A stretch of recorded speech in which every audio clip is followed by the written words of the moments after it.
ఇప్పుడు తెనాలిలో గీతాంజలి అనే ఒక మహిళ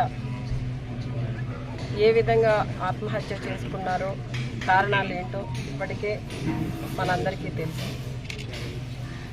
ఆవిడ ముందు రోజు ఆత్మహత్య చేసుకోవడానికి ముందు రోజు అక్కడ ఎమ్మెల్యే గారు ఏర్పాటు చేసిన ప్రోగ్రాంలో అటెండ్ అయ్యి ఆవిడ రిజిస్టర్ అయిన పట్టాన్ని తీసుకుని మీడియాకు ఎవరికో వీడియో ఒకటి బయటకు వచ్చింది. ఏమని ఆవిడ చాలా సంతోషంగా నాకు జగనన్న వల్ల జగనన్న ప్రభుత్వంలో మంచి జరిగింది, నాకు సొంత ఇల్లు అనేది వచ్చింది, నా బిడ్డలను చదివించుకోవడానికి అమ్మఒడి ఇచ్చారు అని ఆ అమ్మాయి చెప్పింది. ఆ అమ్మాయి చెప్పింది ఏంటి?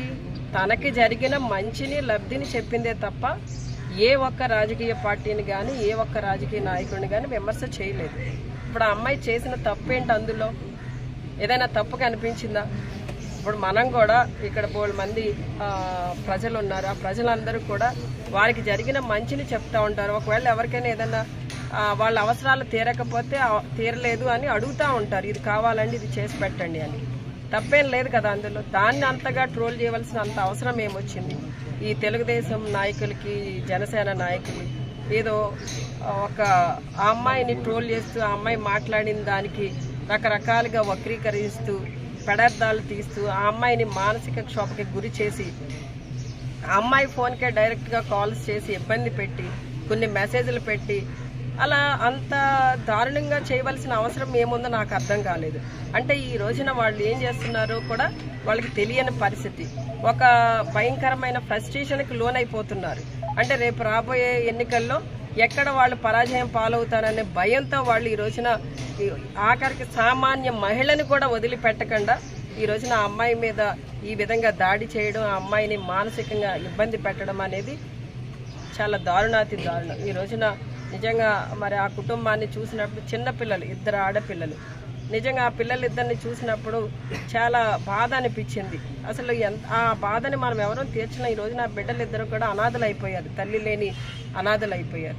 అలాంటి పరిస్థితి ఎందుకు రావాలి? ఈ రోజున కొన్ని అమ్మాయి ఏమన్నా రాజకీయంగా ఏమన్నా మాట్లాడిందా?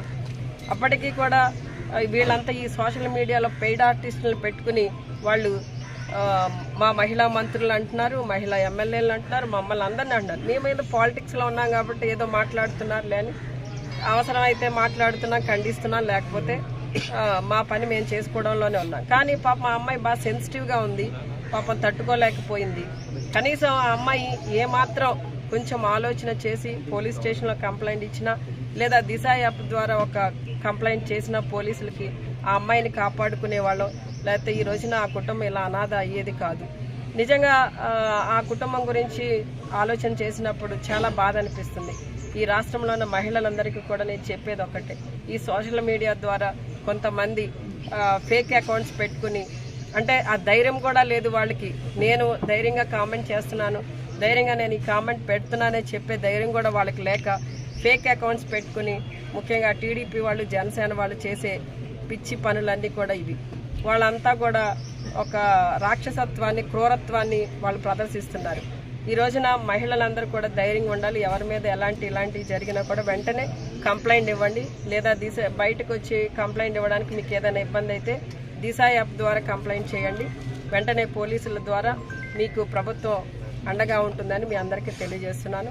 అలానే ఈ రోజున గీతాంజలి కుటుంబానికి ప్రభుత్వం అండగా ఉంది. వారి 2 బిడ్డలు, ఆడపిల్లలిద్దరికీ కూడా ప్రభుత్వం నిన్నటి రోజున 20 లక్షల రూపాయలు వారికి డిపాజిట్ చేయడం జరిగింది.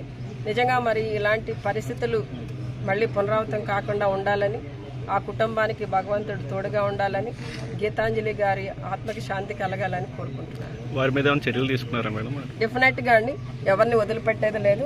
ఒక కేసు ఆల్రెడీ ఫైల్ అయింది, ఇన్వెస్టిగేషన్ నడుస్తుంది. ఎలాంటి వారైనా, ఎంతటి వారైనా కూడా విడిచిపెట్టేది లేదండి. కఠిన చర్యలు ఉంటాయి.